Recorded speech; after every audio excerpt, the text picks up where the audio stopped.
June 14th at the Grosvenor House Hotel in London, 18-year-old Prince Naseem Hamed, a professional for only 3 months, received his Pro Box Prospect of the Year award from the WBO World Featherweight Champion Colin McMillan, himself a more than useful former junior boxer. Tonight on this Pro Box special, we'll be looking at some of the best young fighters throughout Europe. All of them, like Naseem, potential champions. I'd just like to thank Matchroom for putting me on, Barry Hearn for promoting me. I'd like to thank my manager, Brendan Ingle. Thank you all.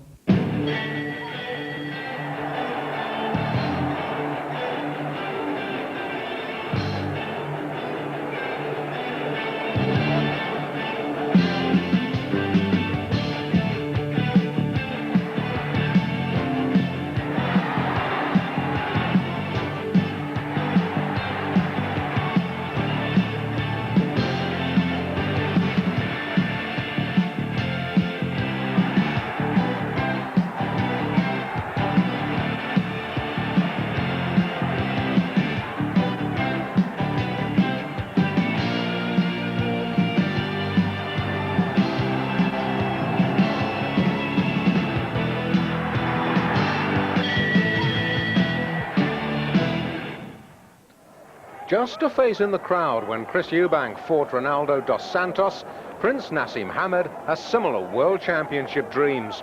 It's easy to see how he's been influenced by Eubank, from the same sort of poncho they wear on their way to the ring to the same method of actually getting into the ring by vaulting over the top rope. Like Eubank, Naseem has, as you'll see, his own unorthodox technique, and like Eubank in his early days, the crowd aren't too sure what to make of him. One thing is for sure, though, Naseem has talent, as he showed in his very first professional contest. That was back in April against the experienced Ricky Beard. Now, Prince Naseem Hamed, a former Young England amateur international. But looking at him, well, you wonder whether he's ever read or been coached in the orthodox style in his life. If you look at the coaching manual and then look at Naseem, well, everything he does is wrong. But it's this sort of unorthodoxy that tends to confuse more experienced opponents like Ricky Beard. Round 2 of this contest, and already Beard is finding the youngster from Sheffield very hard to handle.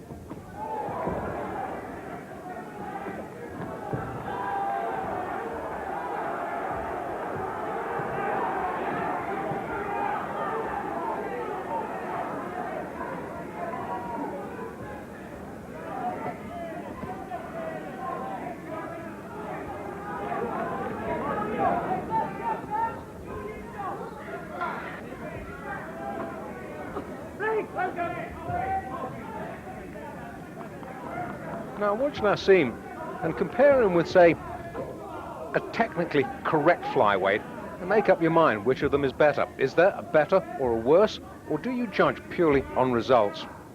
If results are the sole criterion, well, so far in his pro career, Naseem isn't doing too badly.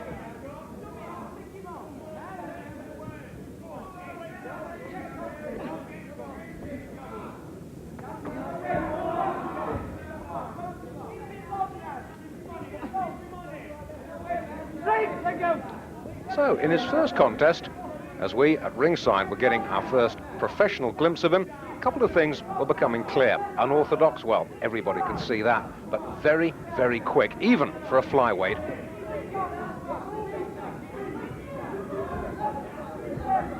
And as for the punch, well, we heard rumors of what Naseem was doing in the gym. Ricky Beard was about to discover the strength of Naseem's punch at first hand.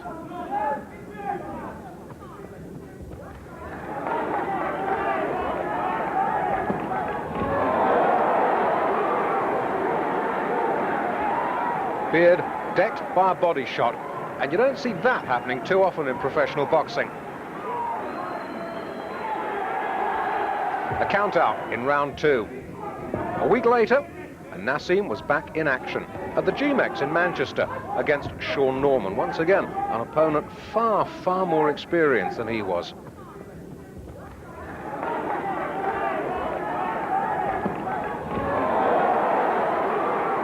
Once again, the same bewildering speed and the same unorthodox technique.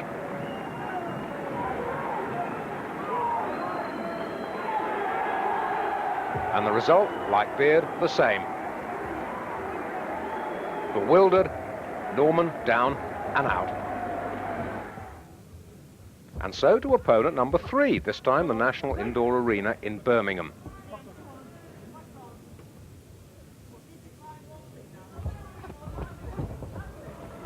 And once again, a barrage of punches about to account for Adrian Bloomer.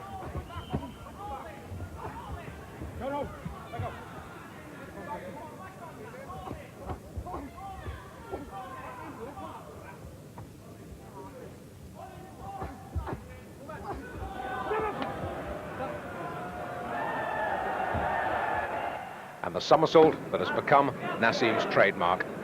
And so to fight number 4. This was at the Grosvenor House at our awards ceremony. Miguel Matthews, normally a featherweight, this match made at bantamweight, and for once Naseem taken to round 3. The result, though, was to be the same.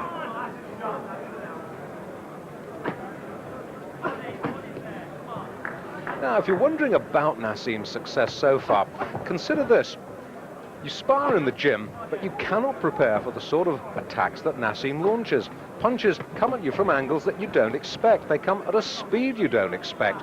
When you're fighting a boxer as unorthodox as Prince Naseem Hamed, it's very, very hard to defend against him. He's got an awful lot to learn, but at the moment, he does look awfully good. Ladies and gentlemen, you know 1 minute and 5 seconds of round 3. The referee has stopped the contest. Prince Naseem Hamed is the winner. 4 fights, 4 wins, 4 stoppages. A bit of showmanship as well. We'll chart Naseem's progress with interest during coming weeks. Thank you. Well, if Naseem is the most promising flyweight England has produced since Charlie Magri, how would you rate this man, Herbie Hide? The best British heavyweight since Henry Cooper? Well, certainly he's more of a natural fighter than Frank Bruno, and potentially every bit as good as the current #1 Lennox Lewis. And don't forget either that Herbie is 6 years younger. We saw him make his debut as a raw 18-year-old at the York Hall in Bethnal Green. Herbie was a cruiserweight then, a growing boy. And although we expected him to win, we weren't prepared for quite as impressive a debut as we were to see.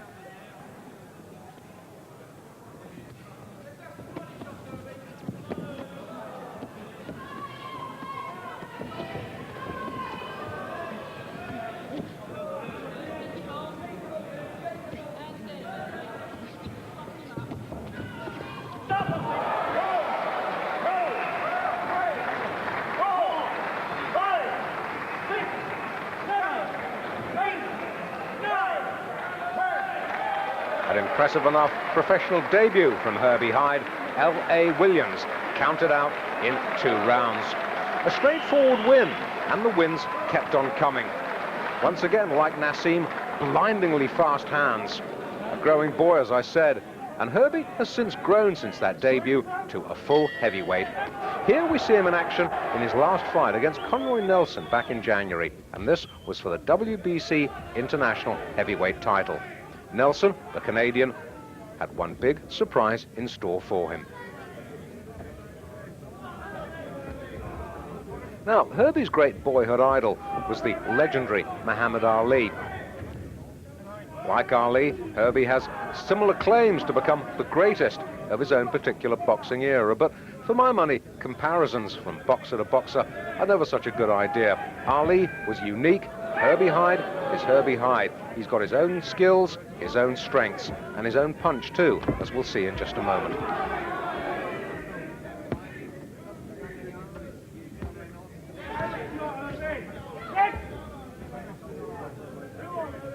Like Ali, Hyde isn't exactly what you'd call a particularly orthodox fighter. He relies a great deal on both reaction and hand speed.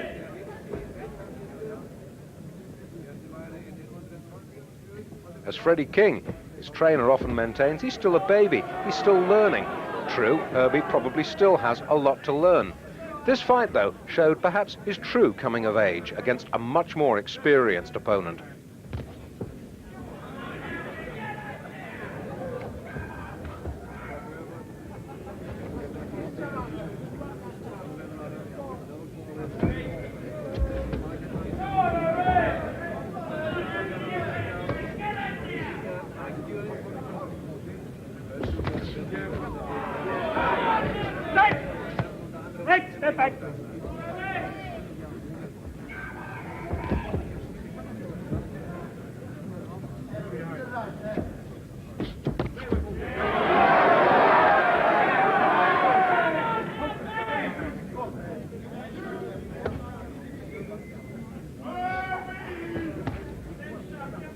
Now, clearly by this stage, as we near the end of round one, Nelson was already apprehensive about Herbie Hide's speed and the power of his punch. Hyde looking for the opening. Towards the end of this round, he was to find it.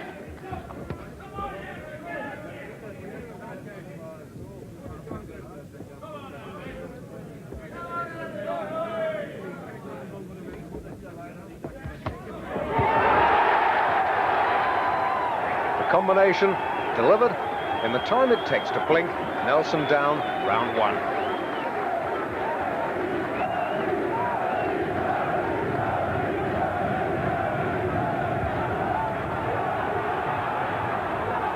Now, truth to tell, if that knockdown had occurred sooner in the round, it's pretty odds on that Nelson wouldn't have heard the bell. As it was, though, he just made it to the end of that round.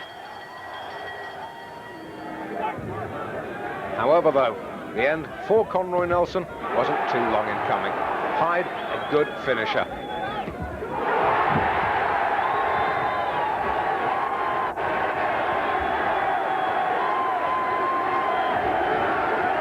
Well, with the ability to take an opponent out with a single shot like this, you can't deny that Hyde has the most important weapon of a potential world heavyweight champion. But what of the light heavies?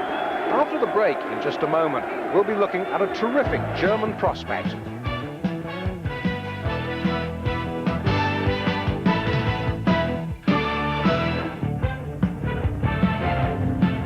In 1991, Dariusz Michalczewski won the European Amateur Light Heavyweight gold medal in Gothenburg, and immediately afterwards turned professional under the expert guidance of former world light middleweight champion Eckhard Dagger.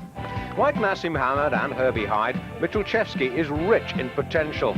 But before that potential can be realized comes the learning process, the switch from amateur to professional.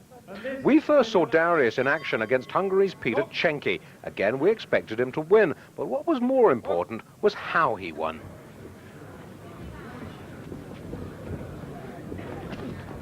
The contest in Hamburg. This was ProBox's first visit to Germany, and as I say, our first glimpse of Dariusz Michalczewski.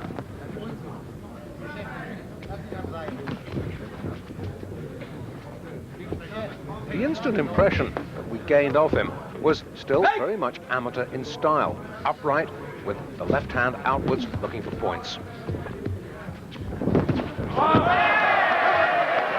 Pretty good punch.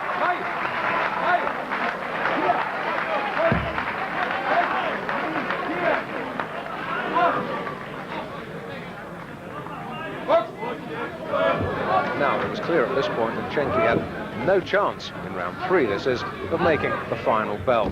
What we wanted to see was what sort of a finisher Michalczewski was. The answer turned out it was a pretty good one.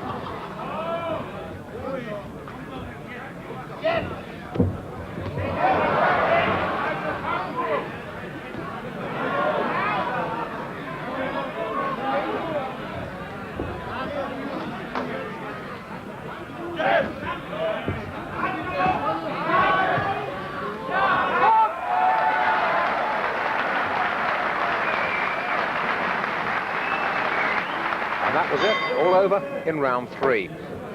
Next up was the experienced Frenchman Yves Monsieur.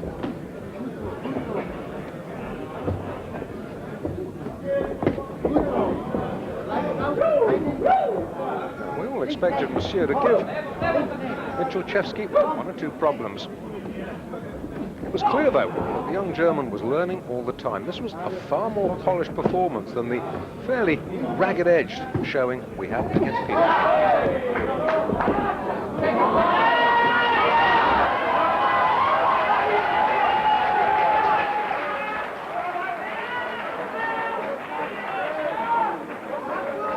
Monsieur dispatched in 4 rounds.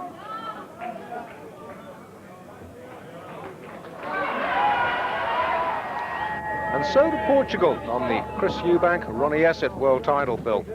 Englishman Richard Buston was the opponent now, and you can see for yourselves as we join the fight in round 3 the improvement that Michalczewski has made since the first time we saw him against Peter Chenki. Now Buston is a rough, tough opponent. He's got a useful dig as well, but Michalczewski handled him very easily indeed.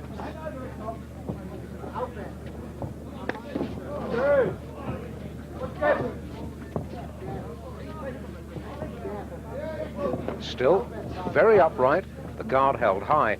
But look at the variety of punches he throws now, and his speed has improved as well.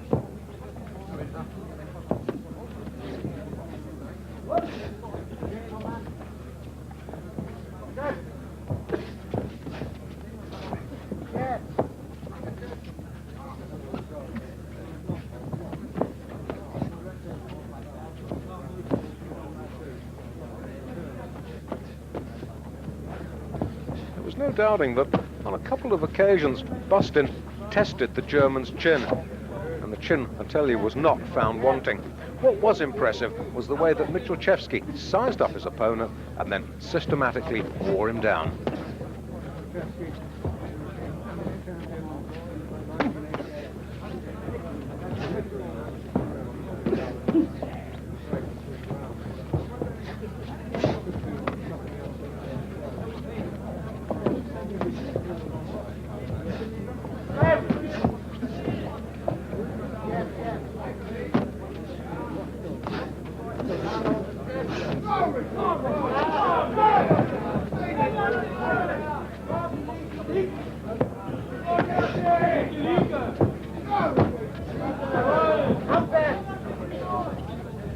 It was in this contest in Portugal that we perhaps began to think of Michalczewski as maybe something just a little bit special in the light heavyweight ranks.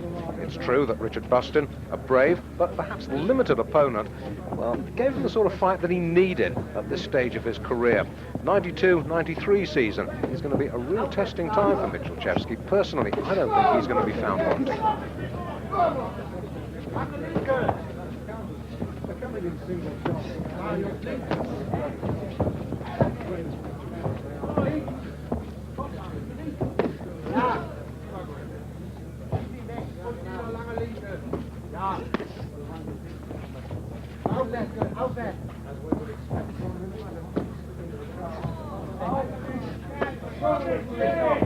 What was particularly impressive about this particular encounter was the way that Michalczewski worked for his openings and then capitalized on them. A left hook to the body, sending Buston to the canvas for the first time.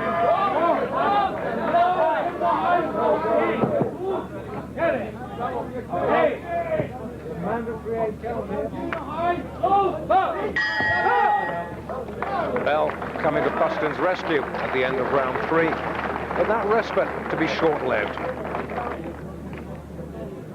Words from Eckhard Dagger, and out again for round 4.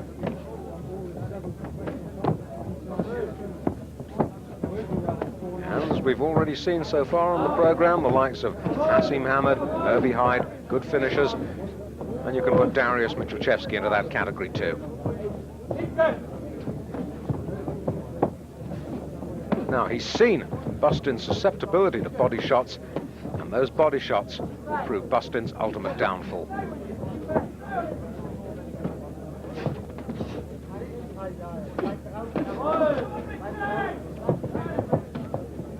And you have to credit Buston, game as they come, still trying to take the fight to Dariusz Michalczewski, but Michalczewski too strong, too skilled. All the time working for the opening to throw the body shot. 2, 3, 4, 5, 6, 7, 8.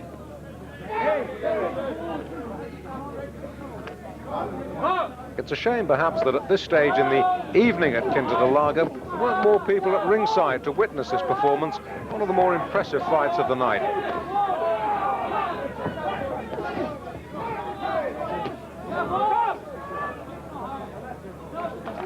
The ref, having seen enough, Michalczewski wins again.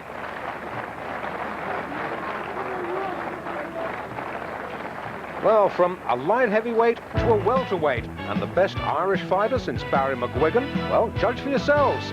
Just a moment. In 1987, Eamonn Loughran went to the World Junior Championships in Cuba and came away with a silver medal. Ireland reckoned that here was a successor to Barry McGuigan, but Barry is one hard act to follow. Loughran turned pro after that silver medal in 1987 and had taken his record to 13 wins and a draw. And we picked him up in fight number 14. That was against the Welshman, Terry Morrill.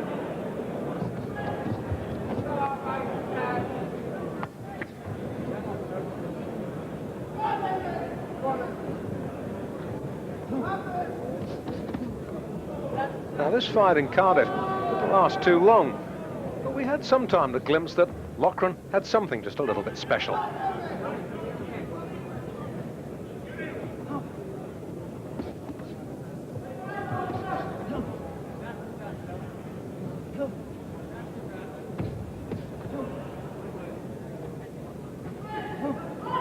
On this particular occasion, he looked more like a light middleweight if Morrill was a true welter, and he punched an awful lot harder than most welterweights do, as Morrill was about to find.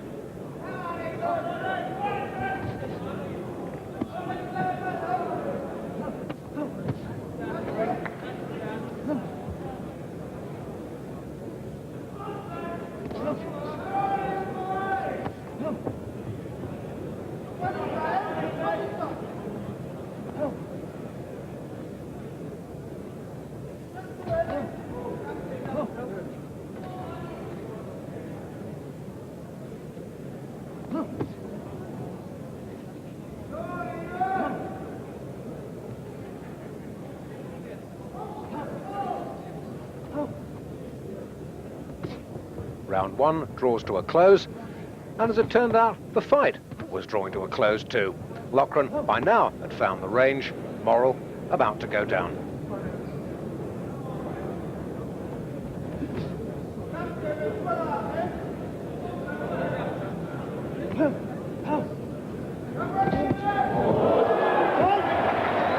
Big right hand over the top. Morrill bouncing straight up. The end near at hand, however.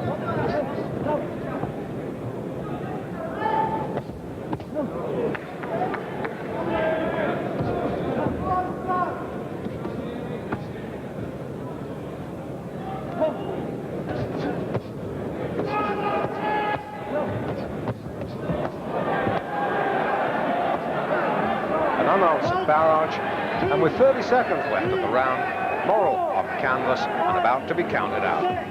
7, 8, 9, 10. All over, and Loughran celebrates. And the celebrations and the victories continued. It got to the point where Loughran had earned himself an eliminator before fighting for the British welterweight title. The opponent, Tony Akubia, we were up in Bury for this one. It was one of the fights of the year, but for Eamonn Loughran, it was to prove a very painful lesson in the art of professional boxing.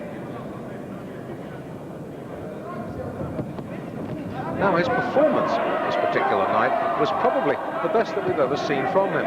Marvellous punches from all angles, sharp and fit and fast. But for once, he found an opponent who could not only take it, but who could dish it out as well.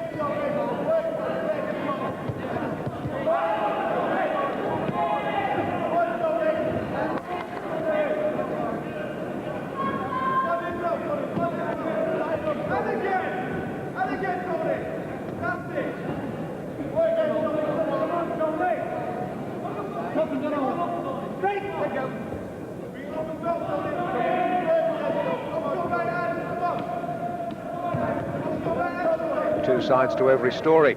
If we'd never seen Loughran looking quite as impressive as this, well, we hadn't seen as good a performance as this from Tony Akubia either.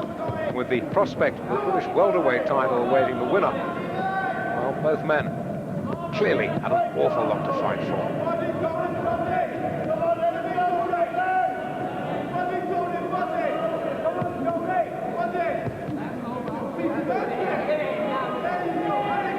For my money, at ringside, Loughran probably took the early exchanges, but it must have dismayed him to see Akubia taking it all and still standing.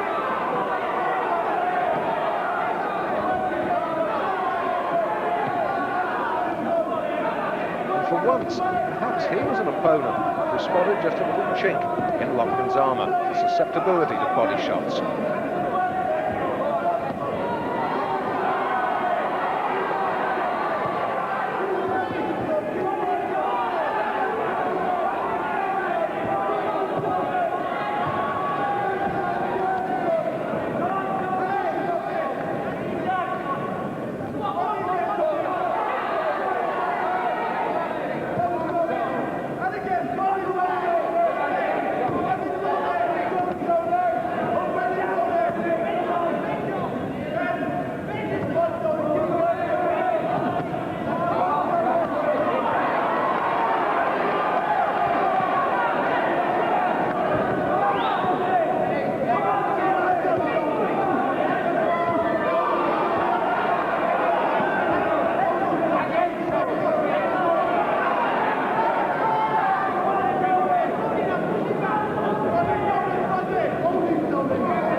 As I said, Loughran's determination had probably given him an early lead, but round 4 was to see the picture change quite dramatically.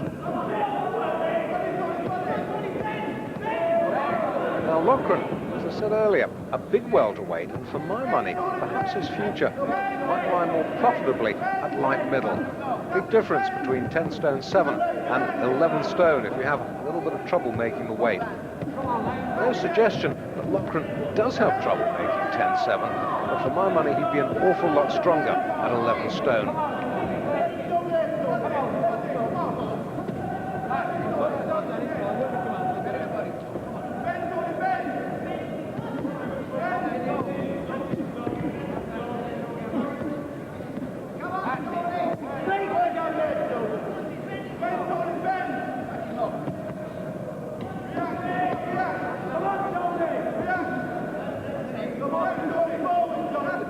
Discouraging for Loughran to see Akubia still standing after 3 rounds of relentless pressure. It must have been even more discouraging when Akubia started coming back with some really winging, damaging shots of his own.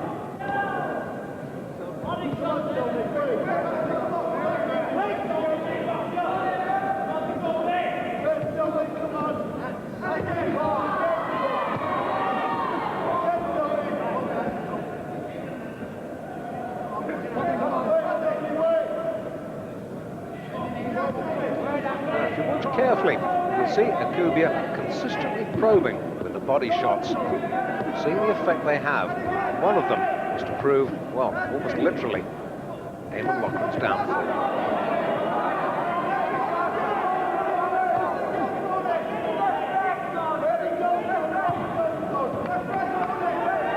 The Irishman still trying to come forward, but you can see in this particular round, it's Akubia who's captured the initiative.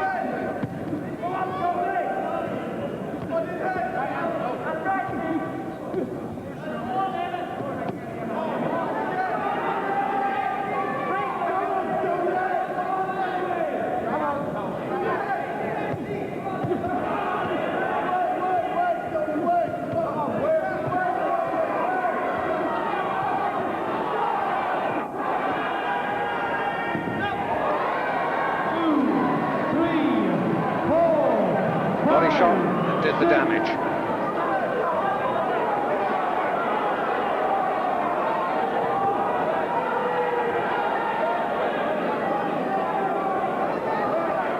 And for the first time in his professional career, Loughran under pressure and in trouble.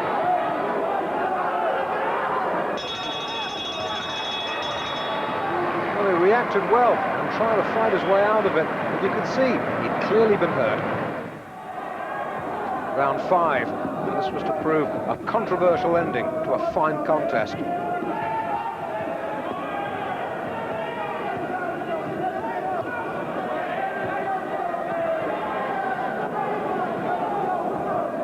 Loughran trying trying his best to come back and hitting Akubia with every punch in the manual. But let's not take anything away from Akubia at all. This was one fine professional performance.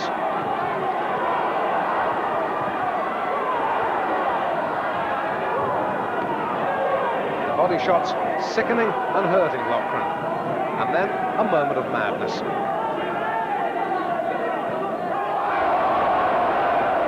Disqualification, his first professional defeat. It's a shame Akubia had to win that way. It took a little bit of the gloss off his performance, but he was a good winner nevertheless. Loughran disheartened and sickened. I think Paul Thomas, well, I still maintain he was a little quick off the mark to disqualify Eamonn Loughran. A wigging might have done just as well. But no doubting Paul Thomas is a fine referee. He had the courage to make his decision and stick to it. So, Loughran, if not quite back to square one, at least a couple of steps backwards. He had to re-establish himself, and re-establish himself quickly. The opportunity for him came in Cardiff against Kelvin Mortimer. This was on the 19th of May this year.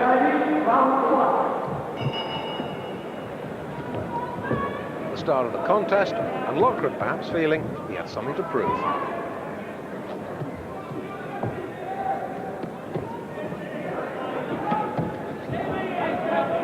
Once again faced with an opponent who was prepared to stand in front of him and trade shots.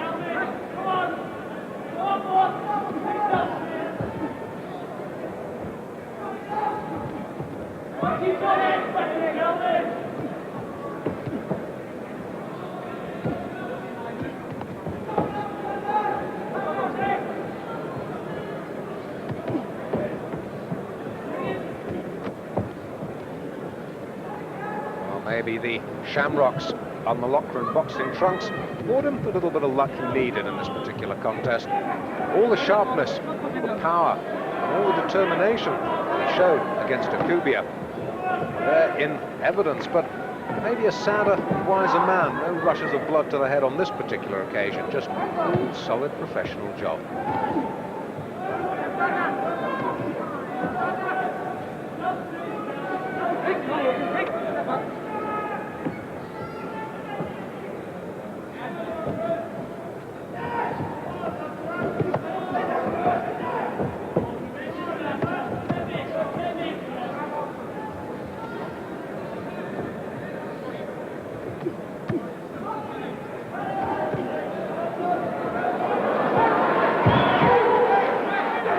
Taking a leaf out of Tony Akubia's book and going for the body shots with devastating effect.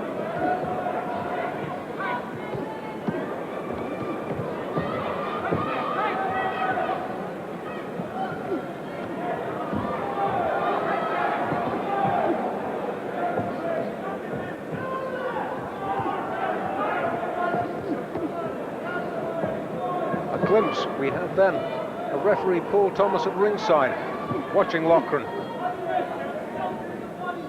watching what was, honestly, an impressive enough performance after that defeat.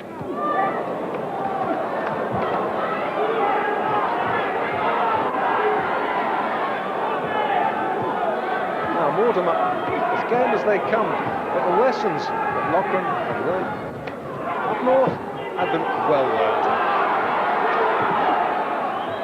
Seen the effectiveness of body shots, and Mortimer was to be on the receiving end. A left hook into the ribs, down he went. It was not to beat the count.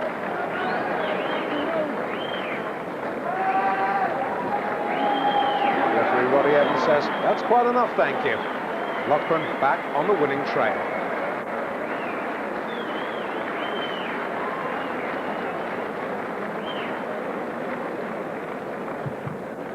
There's the shot, dug in. Down went Mortimer. Well, maybe Eamonn Loughran is no Barry McGuigan, but like Barry McGuigan, he has true championship potential, as do two young men from Wales and Holland, as we'll see in a moment.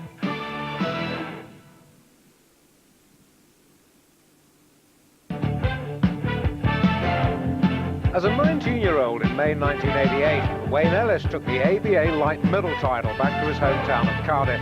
A month later, he turned pro and with a string of wins behind him, he seemed to have a glittering future. As we all know, though, professional boxing has a nasty habit of turning the tables on young hopefuls, and in Wayne's case, his literal downfall came at the hands of Colin Manners.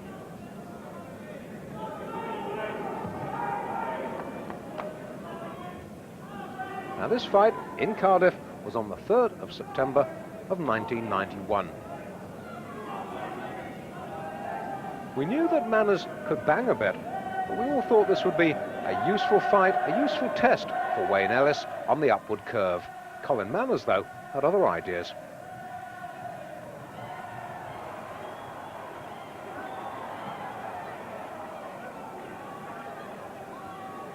And when you've been used to knocking over opponents, it comes as a bit of a shock when that starts happening to you.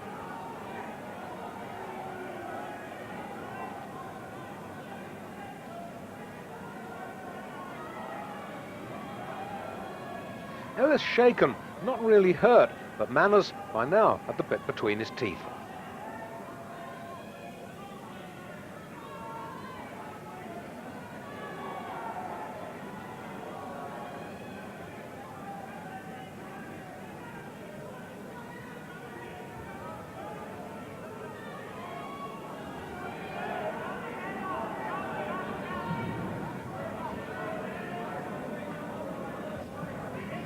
At this stage, Ellis seemed to have weathered that early storm.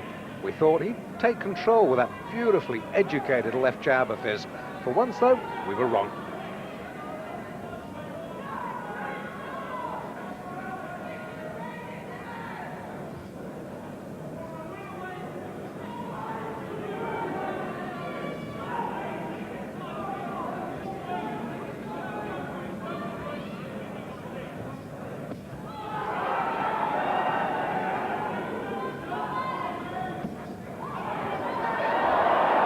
There's a lesson painfully learned. If you hang your chin out, somebody's going to hit it, and you're going to go down.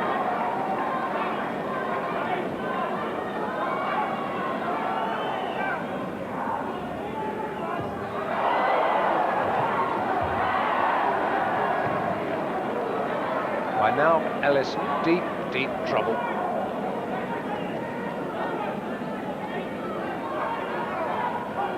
Manners, an excellent finisher. This was going to be a good scalp on his record.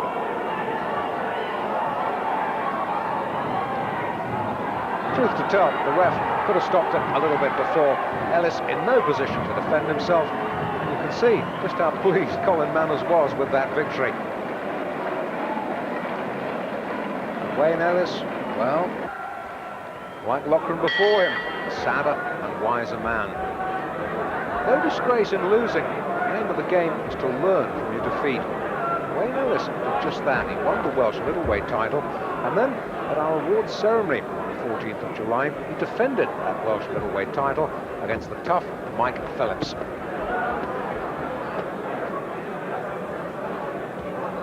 Now Phillips, Colin Manners, we knew could bang a bit. This time, though, Ellis's chin was equal to the task. Now, he really is a stylist right out of the textbook. A lovely left jab, a lovely mover, good hands, and as we'll see, an excellent finish.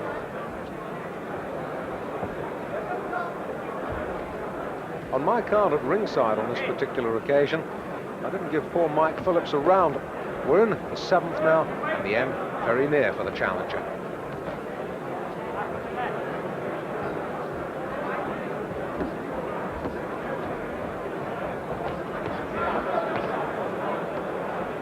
Two raw edges for Wayne Ellis. Those are edges that can be smoothed away in the gym. This was a very impressive performance by anyone's standards.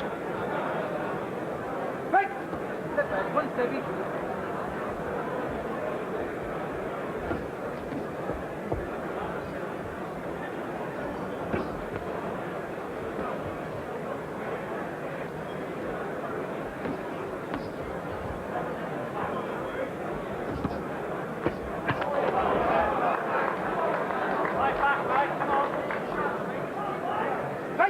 Remembering as you watch this performance of Ellis that prior to this contest Mike Phillips had only been stopped once, and that was on a cut eye against Steve Foster up in Bury.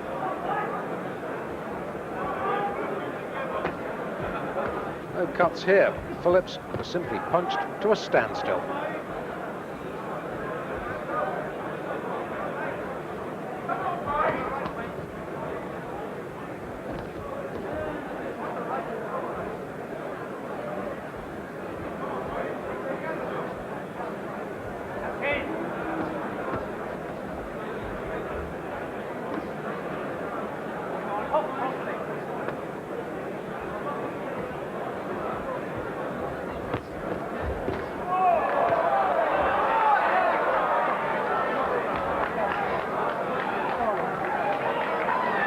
Two big left hooks.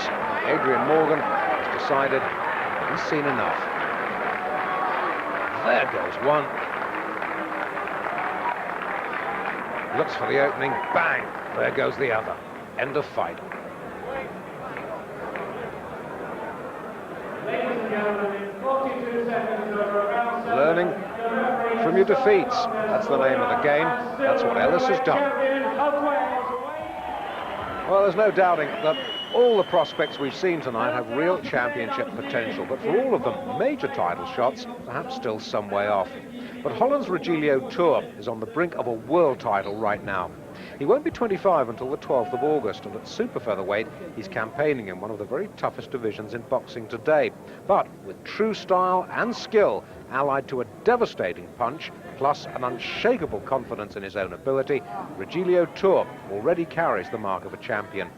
He divides his time between New York and Holland, and it was in Amsterdam here that we got our first taste of Tuur's power. Armando Morales, the opponent. We're in round 2.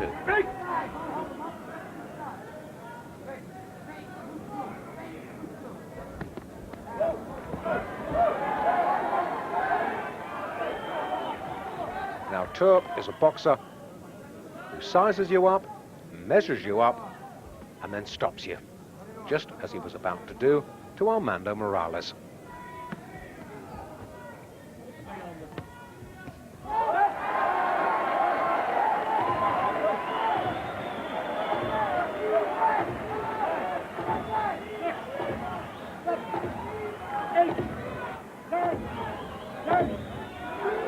Morales counted out. The next opponent was a lot tougher. Paul Harvey, former Commonwealth super featherweight champion. The venue was Rotterdam, and we're in round 5.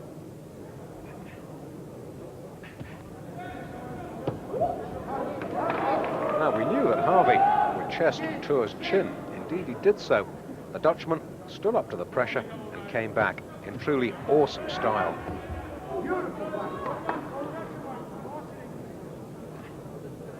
It's the way he moves, his economy of movement, the fact that he rarely wastes a punch that makes Regilio Tuur such an impressive young man.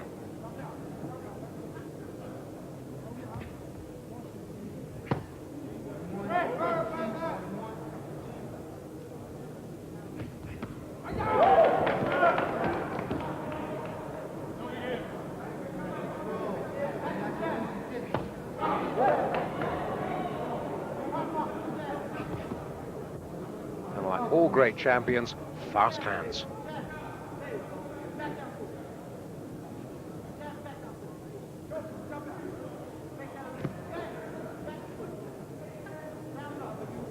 Like I said, he stalks you, and he finishes you.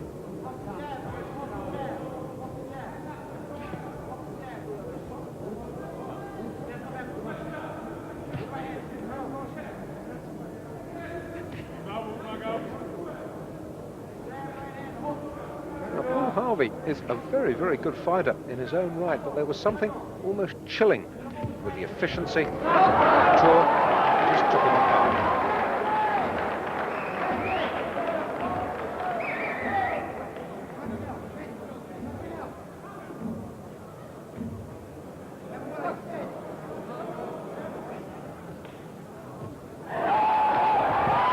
The referee's intervention coming too late to save Paul Harvey from a sickening knockdown. It was the right hand that did the damage there. And again.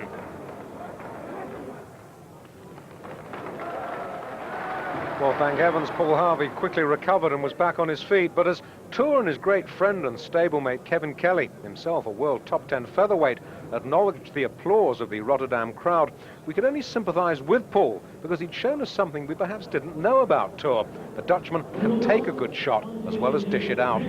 Appropriately, Regilio Tuur's performances on Pro Box and, of course, his potential earned him an award as the International Fighter of the Year.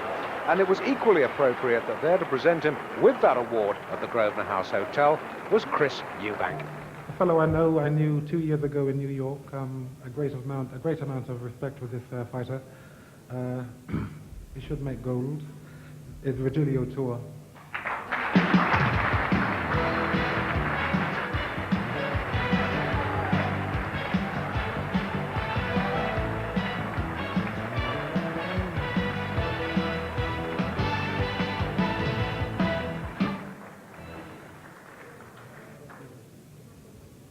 I wanted to thank Pro Box and the English boxing fraternity for acknowledging my talent. I will be worthy of your price. Okay, I want to thank Barry Hearn for bringing me over to the beautiful country of England, and I will be back. And I want to say some words to the Dutch and Belgian viewers. Dit is weer een goede stap in de goede richting. Thank you. By this time next year, Regilio Tuur may well be a world champion. And as for the other young fighters you've seen, well, whatever the future holds in store for them, we'll be following them every step of the way on Pro Box. After our summer break, we're back with Herbie Hide in Norwich on the 8th of September, and then every Tuesday throughout next season. Old favourites, one or two hopeful new faces, and always the kind of explosive action that you've come to expect. Until next season then, we'll leave you with the punch of this season, Herbie's hammer. From all of us, bye-bye.